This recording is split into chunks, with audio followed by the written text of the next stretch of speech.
As you all know, I spent many months before the premiere of Dino Fury going in. I had the body bags and the caskets all laid out. I was on the phone making funeral arrangements for the Power Rangers franchise. It's been weird, but it's been real. Get out of here, bitch. That's how I was feeling. But transition to the first 2 episodes, they blew me away. Exceeded my expectations. You know, we coming from the Neo Saban era. That took us to a dark place, Troy. An even darker place, Jaden. And now, episode 3 of Power Rangers Dino Fury was definitely the worst episode we've seen so far from the new season. Meaning we're going to have to go to familiar territory and put on the cloak of negativity. How you foreign nigga stop it? I was born in the tropics. I'm the way peep the mosh pit. And it came with a starship. Yeah, I got it. Yeah, I'm really from the tropics. Fuck is you doing? So, as we all know, when you have an entire season of a show, just because one episode or 2 or 3 episodes are bad does not mean the entire season is going to be bad. That one episode could have been a mistake, a mishap, for a multitude of reasons, right? We're not going to be negative about the entire season, but there are some key things I did not like in this episode of Dino Fury, and we're going to talk about them. Let's go. Man, without further ado, let's get to the video. Let's get straight to it. That was a little too aggressive, you feel me? The episode began with a nice scene, once and again displaying the acting chops of our homie, our brother, Russell Curry, doing his thing as he was looking at an emerald from his home planet. And he was looking at it, talking about Ravcon, how much he misses it. He wonders if people are still alive there. So many other emotional things. In that scene, they were trying to get across to us that, hey, look, Zato might be looking like the worms from Men in Black, but he's like you and he's like me, where he mourns. And he does have an emotional connection to people just like us. That was a dope scene. And then from there, the rest of the episode got real bad. Once we get to the Ranger base after they teleport, we see our favorite dinosaur that nobody asked for. I don't know why the fuck it's on the damn show. Salone. Or Salone. You know what? We're going to call her Salone. We're going to call her Salone. We're going to call her Salone.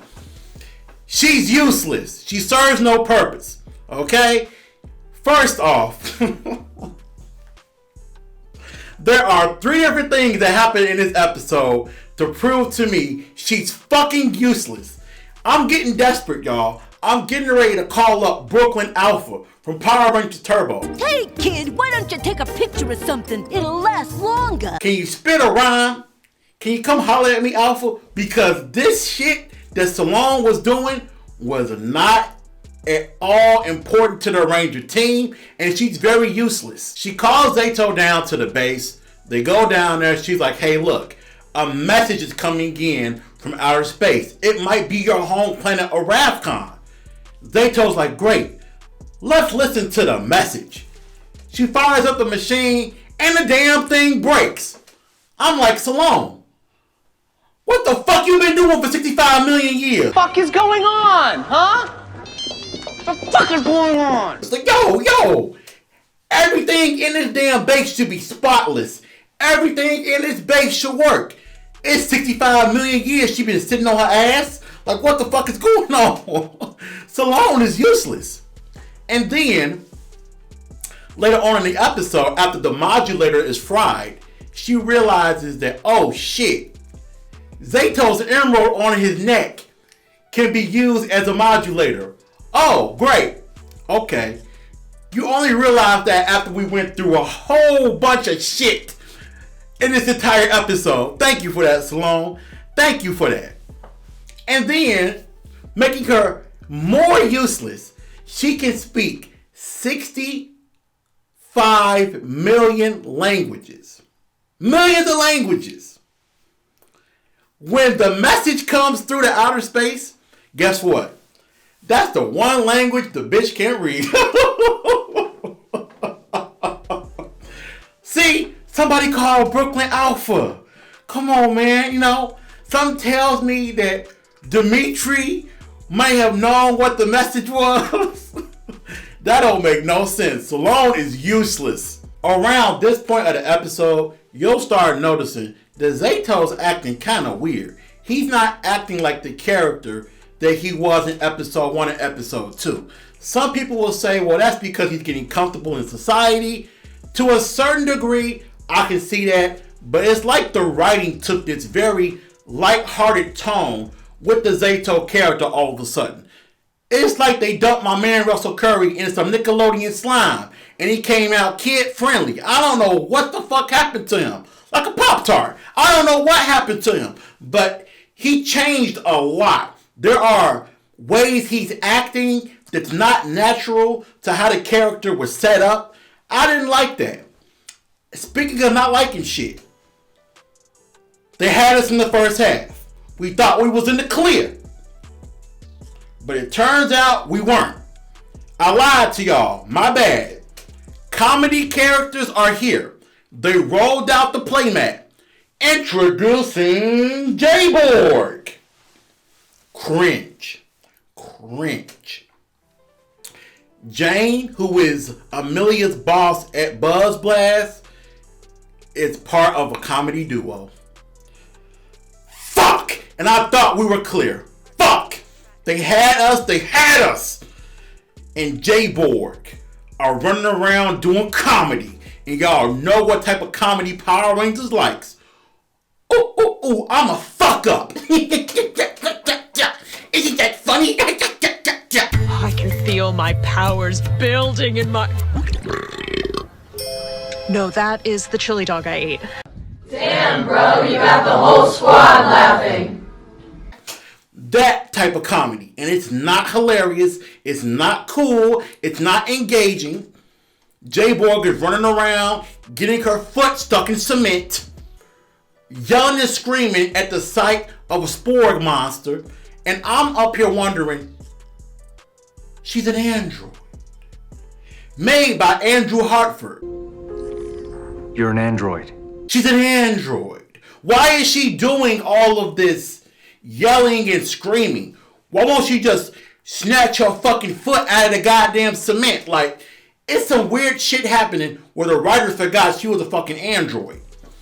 Not funny. They're not funny. Hopefully, when Jane got on that bus, they take her ass far away. Take her to Briarwood or some shit. Take her take her to space. Take her far away. Not funny. And what made me even more frustrated with the comedy duo is that Amelia and Ollie have some really funny scenes in this episode. And what that displayed to me was that they're capable as actors of carrying comedy. They have good comedic timing. They have a sense of when to say something and how to say something. So, why not just have the Rangers at different times be the comedy resource for an episode? I didn't get that. And the thing about it was that Amelia and Ollie made me laugh legitly for the first time watching Power Rangers since Ziggy in RPM. And that came out in 2009. I mean, goddamn.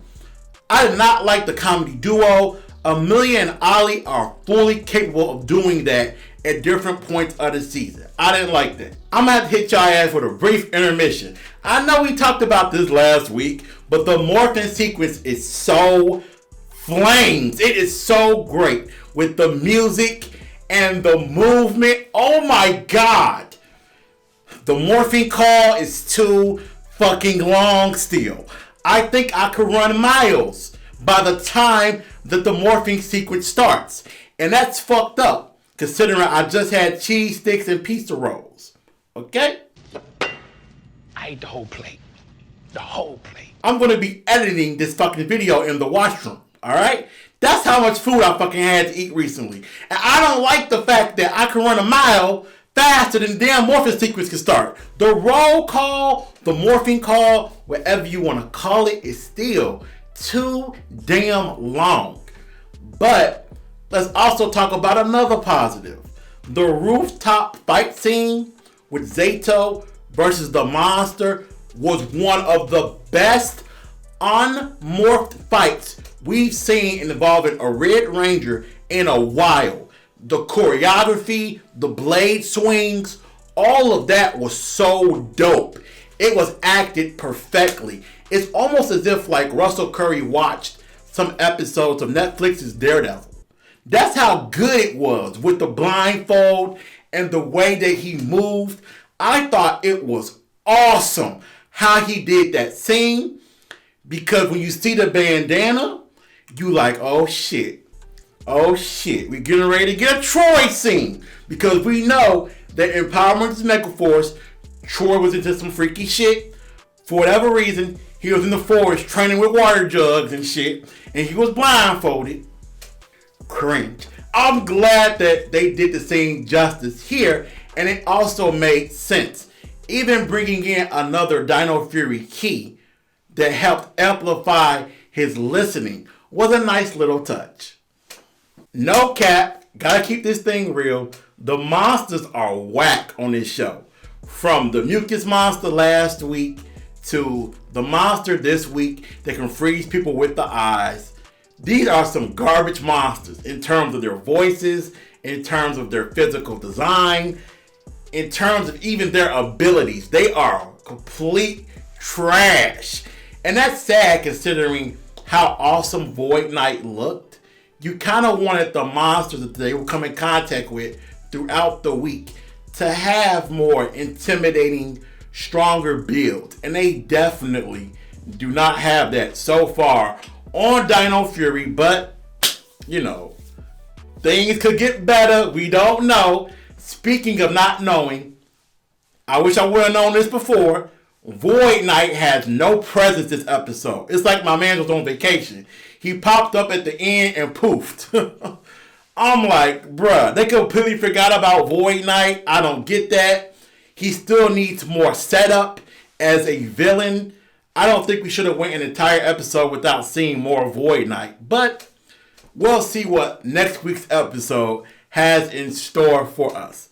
Anyway, it's been weird, but it's been real. Dino Fury is definitely good so far.